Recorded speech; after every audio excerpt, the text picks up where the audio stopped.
السلام علیکم، آپ دیکھ رہے ہیں بول نیوز، میں ہوں مونس رضا۔ ہیڈ لائن کے بعد اہم خبر سے بلیٹن کا آغاز کریں گے۔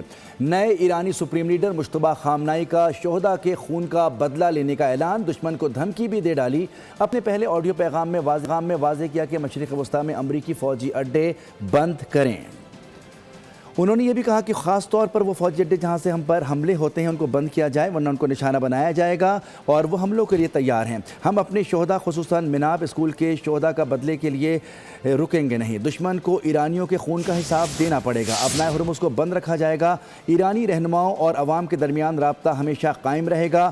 میرا عہدہ مجھ سے کئی چیزوں کا تقاضا کر رہا ہے۔ دشمن ایرانی عوام کو نشانہ بنا رہے ہیں۔ عوامی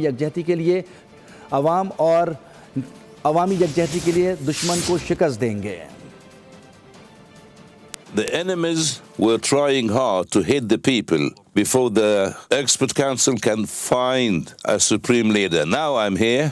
We are forced to continue the interests and the bases of the enemies, but we still have good relationships and friendship with the neighboring countries. Those who killed our children will pay the price. My advice is to stop these bases from operating. We will never retreat. We will revenge the blood of our martyrs, not only for the late Supreme Leader, but also for the blood, particularly the blood of children and women. That's why the crimes of the enemies in Minab school and some other places for the enemies, and they will pay the price. شہید ایرانی supreme leader آیت اللہ خامنائی کی اہلیہ زندہ ہیں۔ ایرانی media نے بڑا دعویٰ کر دیا، بتایا کہ شہید آیت اللہ خامنائی کی اہلیہ کی وفات کی خبریں غلط ہیں۔ 28 فروری کو امریکی اور اسرائیلی حملے میں آیت اللہ خامنائی، ان کے بیٹے، بہو، نواسی اور اہلیہ کی شہادت کی خبر آئی تھی۔ وزیراعظم شہباز شریف ہنگامی سرکاری دورے پر سعودی عرب پہنچ گئے۔ وزیراعظم کا جدہ کے بین الاقوامی ہوائی اڈے پر رائل ٹرمینل پر مکہ ریجن کے ڈپٹی گورنر نے استقبال کیا۔ وزیر اعظم آفس کے مطابق وزیر اعظم سعودی عرب میں چند گھنٹے قیام کریں گے۔ وزیر اعظم سعودی عرب کے ولی عہد شہزادہ محمد بن سلمان سے ملاقات کریں گے۔ اعلامیہ کے مطابق وزیر اعظم اور سعودی ولی عہد کے درمیان ملاقات میں خطے کی موجودہ صورتحال پر بات چیت ہوگی۔ ملاقات کے دوران علاقائی سلامتی کی صورتحال اور دو طرفہ تعلقات پر تفصیلی بات چیت ہوگی۔ وزیر اعظم آفس کے مطابق وزیر اعظم کے دورے سے پاکستان کا سفارتی میدان میں مثبت کردار واضح ہو رہا ہے۔ پاکستان سفارتی میدان میں اپنا یہ کردار ادا کرتا رہے گا۔ ترجمان دفتر خارجہ کے مطابق وزیر اعظم کا دورہ سعودی عرب بہت اہمیت کا حامل ہے۔ وزیر اعظم کا دورہ دو طرفہ قریبی مشاورت، خطے میں امن و سلامتی سے متعلق امور پر رابطوں کا حصہ ہے۔ پاکستان خطے میں کشیدگی کے خاتمے، جنگ بندی، مذاکرات اور سفارتکاری کے لیے کوششیں جاری رکھے گا۔ ایرانی صدر مسعود پزشکیان نے اسرائیل اور امریکہ سے جنگ بندی کے لیے 3 شرائط رکھ دی ہیں۔ ایرانی صدر مسعود پزشکیان نے سوشل میڈیا پر جاری بیان میں کہا کہ ایران کے آئینی حقوق تسلیم کیے جائیں، جنگ میں ایران کے نقصانات کا ہرجانہ ادا کیا جائے اور آئندہ ایران کے خلاف جارحیت نہیں ہوگی، عالمی طاقتیں اس کی ضمانت دیں۔ ایرانی صدر مسعود پزشکیان نے یہ بھی کہا کہ انہوں نے روسی صدر اور پاکستانی وزیر اعظم سے بات چیت کی ہے، جس کے دوران خطے میں امن کے لیے ایران کے عزم کا ایک مرتبہ پھر اظہار کیا ہے۔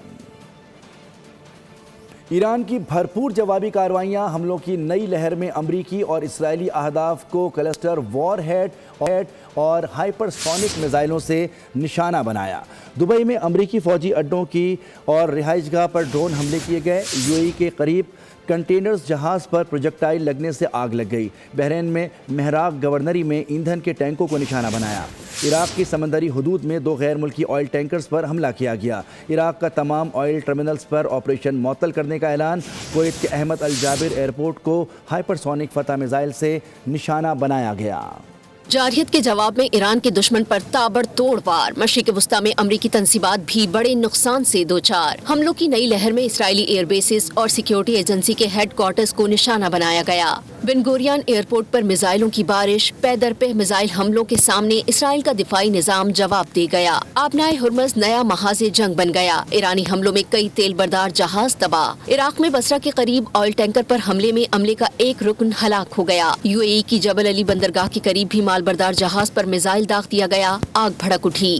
ओमान में सलाला पोर्ट पर तेल के जखीरे में आग लग गई। दुबई के क्रीक हार्बर के करीब ड्रोन इमारत से टकरा गया। कुवैत इंटरनेशनल एयरपोर्ट पर हमला, मुतादिद ड्रोन के जरिए निशाना बनाया गया, 2 अफराद जख्मी। सऊदी अरब ने प्रिंस सुल्तान एयरबेस पर 3 बैलिस्टिक मिसाइलों को तबाह कर दिया। सऊदी वजारत दिफा के मुताबिक शीबा ऑयल फील्ड की तरफ जाने वाले ड्रोन को मार गिराया गया।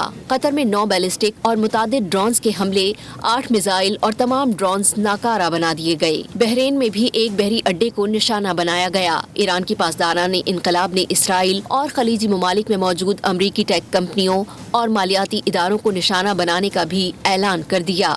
इसराइल और अमेरिका के ईरान पर शदीद फ़ज़ाई हमले, तेहरान समेत कई शहर धमाकों से गूंज उठे। इसराइली फोर्सेस का ईरानी फ़ौजियों को शहीद करने का दावा, शोहदा की मजमूई तादाद 1348 हो गई। जुनूनी इसराइल और अमरीका की जारहियत जारी, ईरान पर शदीद फ़ज़ाई हमले, कई शहर धमाकों से गूंज उठे। सैयद इब्राहिम समेत पासदारा ने इनकलाब के मजीद 12 अरकान शहीद। अमरीकी और इसराइली हमलों में शोहदा की तादाद 1348 हो गई, 70,000 से जायद जख्मी। जुनूबी तेहरान में सनती इलाके पर हमला, करज पर भी शदीद बमबारी की गई। इसराइली फोर्सेस का ईरानी फौजियों को शहीद करने का दावा। रात भर जंगी तैयारे बम बरसाते रहे। मेहराबाद एयरपोर्ट के करीब भी धमाके। तेहरान पर हमले के दौरान बिजली का निजाम मुतासिर। इस्फहान में एविएशन कॉलेज को निशाना बनाया गया। अमेरिका ने जंग में अब तक ईरान के 58 बहरी जहाज तबाह और 31 बारूदी सुरंगें नाकारा बनाने का दावा कर दिया। इसराइल की लबनान के मुख्तलिफ इलाकों पर शदीद बमबारी, मजीद 6 अफराद शहीद हो गए।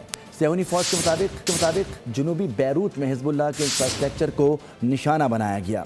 हमलों में भारी तोपखाने और रॉकेटों का इस्तेमाल किया गया। लबनान में शोहदा की मजमूई तादाद 687 हो गई।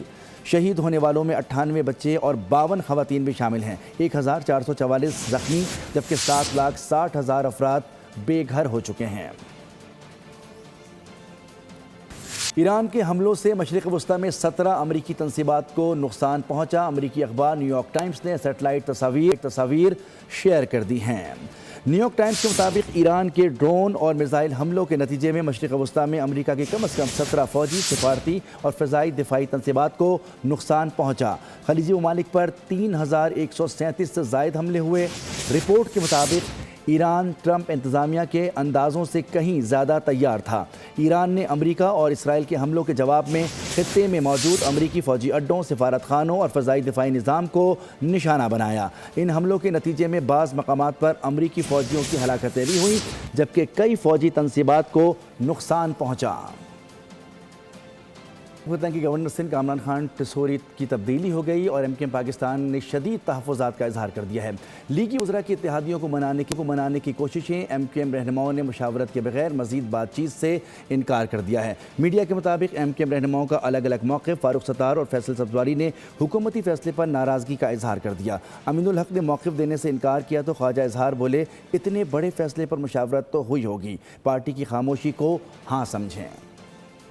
गवर्नर सिंध कामरान खान टिसोरी का ओहदा छिन गया। एमक्यूएम के बाज़ रहनुमा को फैसले पर तहफ़्फ़ुज़ात, बाज़ ने फैसला मुशावरत से होने का इंदिया दे दिया। फारूक सत्तार ने गवर्नर सिंध को हटाने का फैसला यकतरफा करार दे दिया। ये एक संगीन गलती की है, बाला फैसला किया। एमक्यूएम को ना इत्मीनान में लिया गया, ना मशवरा किया गया, ना पूछा गया, ना इतला दी गई और अपनी तरफ से ये मैसेज दिया गया एमक्यूएम को कि हुकूमत ने कहा है कि हमारी तरफ से खैरबाद, हमें तुम्हारी जरूरत नहीं है। अब एमक्यूएम का कोई अखलाकी जवाज़ नहीं है इस हुकूमत में रहने का। फिलफौर हुकूमत को खैरबाद कह के हुकूमत से अलहदा हो जाना चाहिए। फैसल सब्ज़वारी ने भी हुकूमत से मशवरा न करने का शिकवा कर दिया। इस वक्त ये फैसला किया गया है कामरान टिसोरी साहब को हटाने का और नेहा लाशमी साहब को लगाने का, इस पर तो हमें इस वक्त एतमाद में नहीं लिया गया था। अब यकीनन अभी हम आपस में गुफ्तगू करेंगे और देखते हैं कि इसको किस तरीके से हमने डील करना है। उधर ख्वाजा इजहार ने मौक़िफ़ इख्तियार किया कि इतने बड़े फैसले पर मुशावरत तो हुई होगी, पार्टी की खामोशी को हाँ समझें। यकीनन पार्टी में मुशावरत की होगी, इतने अहम इत्तेहादी हैं, लेकिन मुझे और बाकी एमएनएस को इस मामले में कोई इत्तेमाद में नहीं लिया गया। जाहिर है गवर्नर चेंज हुआ है, गवर्नर आए तो पॉलिसी का हिस्सा होगा ना, इनके बगैर कैसे चेंज हुआ होगा, ऐसा मुमकिन तो नहीं। अमीनुल हक ने तरमीमी बिल पर एतमाद में न लेने पर हुकूमत से तहफ़्फ़ुज़ात का इजहार कर दिया। आज जो अमेंडमेंट लाया गया था, उन्होंने सिर्फ अपने एक सियासी पार्टी से जिसे कहते हैं कंसल्टेंसी की, एमक्यूएम का एतमाद में नहीं लिया। हम ये बात वफाकी हुकूमत को बताना चाहते हैं कि MKM के 22 अरकान कौमी असम्बली मौजूद हैं। अगर उसे एतमाद में लेकर आगे नहीं बढ़ा जाएगा तो MKM अपना फैसला मुस्तकबिल का फैसला करने में आज़ाद है। उधर लीगी वुज़रा ने MKM पाकिस्तान के रहनुमाओं को मनाने की कोशिशें तेज कर दी। ज़राए के मुताबिक MKM ने हुकूमत से अहम मामलात और कानून साजी से मुतालिक एतमाद में न लेने का शिकवा कर दिया। डरने वाला नहीं हूँ, डरें वो लोग जिनके सारे राज मैं जानता हूँ। अगर गुल प्लाजा के मामले पर आवाज़ उठाने की सज़ा दी जा रही है तो वो इससे पीछे हटने वाले नहीं, बल्कि गुल प्लाजा के लिए आवाज़ उठाएंगे और 10 कॉन्फ्रेंसेस करेंगे। गवर्नर सिंध कामरान खान टिसोरी का तकरीब से खिताब, बोले अभी तो पार्टी शुरू हुई है। उनका कहना था कि वो दिलेर आदमी हैं, गूंगे बहरे और खामोश गवर्नर नहीं थे। कामरान टिसोरी की निहाल हाशमी को मुबारकबाद, गवर्नर हाउस की तमाम प्रोग्राम जारी रखने की अपील। कामरान टिसोरी एक उस बेटे का नाम है इस धरती के जो दिलेर आदमी है। मैं ये खबर सुनकर कहीं दबक नहीं गया, आज के इफ्तार को कैंसिल नहीं किया। गुल प्लाजा की आवाज उठाने पर उस पर सजा दी गई है तो मैं ऐसे 10 गुल प्लाजा के लिए आवाज उठाऊंगा, ऐसी 10 कॉन्फ्रेंस करूंगा। मैं गूंगा बहरा या डमी गवर्नर नहीं था और ना रहना चाहता हूं। ऐसे नहीं डरने वाला, डरे वो लोग जिनके सारे राज जानता हूं। बाकी बात रह गई सियासत की, तो अभी तो पार्टी शुरू हुई है। मैं मुबारकबाद देता हूं निहाल हाशमी भाई को कि वो आए और ये जो सारे काम इनिशिएटिव्स हमने इस 3.25 सालों में गवर्नर हाउस में किए हैं, इसे जारी और सारी रखें। हलफ उठाने के बाद अपनी तरजीहात का ऐलान करूंगा। कराची में मीडिया से गुफ्तगू करते हुए नामजद गवर्नर सिंध निहाल हाशमी ने कहा कि वो एक आइनी गवर्नर होंगे और आइन के मुताबिक अपनी जिम्मेदारियां निभाएंगे। सियासी कारकुनों के एतमाद और नेक तमन्नाओं पर इजहार तशक्कुर भी किया। हलफ के बाद मैं अपनी तरजीहात को तय करूंगा। मैं एक आइनी गवर्नर हूं, जो आइन के मुताबिक मेरे फ़राइज़ होंगे उसके मुताबिक मैं अपने जिम्मेदारियों को अदा करूंगा। बदस्ते वज़ीर आज़म पाकिस्तान शहबाज शरीफ साहब और कायद पाकिस्तान मोहम्मद नवाज शरीफ साहब की इनायत है और मैं इस मौके पे सदर पाकिस्तान जनाब आसिफ जरदारी साहब का शुक्रगुज़ार हूँ। मैं पाकिस्तान के तमाम सियासी कारकुन का शुक्रगुज़ार हूँ। मैं सिंध के एक एक शख्स का, एक एक आदमी का शुक्रगुज़ार हूँ कि उन्होंने मेरे लिए दुआएं की। जिन लोगों ने दुआएं की, अल्लाह ताला आपके घरों में खैर व बरकत दे। नए गवर्नर सिंध का खैर मकदम करते हैं। हमारा किसी से झगड़ा नहीं है। वज़ीर इत्तलात सिंध शर्जील इनाम मेमन की मीडिया से गुफ्तगू, कहा कि नए गवर्नर सिंध अपना आइनी किरदार अदा करें। सिंध हुकूमत ने नए गवर्नर से ताउन करेगी, पिछले गवर्नर से भी ताउन किया था। PMLN ने अपना गवर्नर लगाया है तो नए गवर्नर आए, हम उनको भी वेलकम करते हैं और हमारा किसी से कोई जो है इख्तलाफ, सियासी झगड़ा, लड़ाई किसी से नहीं है। हम चाहते हैं कि जी जो आइनी रोल नए गवर्नर साहब के पास है वो अपना आइनी रोल अदा करें और जो उनका आइन में पाकिस्तान में जो उनके लिए रोल लिखा है वो अपना रोल करें। हम उनके लिए भी we are wishing them best of luck, उनकी पूरी टीम को, और उनके साथ सिंध गवर्नमेंट कोऑपरेट करेगी। पहले गवर्नर के साथ भी हमने कोऑपरेट किया और हम चाहते हैं कि जी सब ने मिलजुल कर अपने पाकिस्तान को आगे लेकर चलना है। हमने किसी भी किस्म के कॉन्फ्लिक्ट में नहीं जाना। सब्सक्राइब करें और बेल दबाएं ताकि कोई खबर रह न जाए।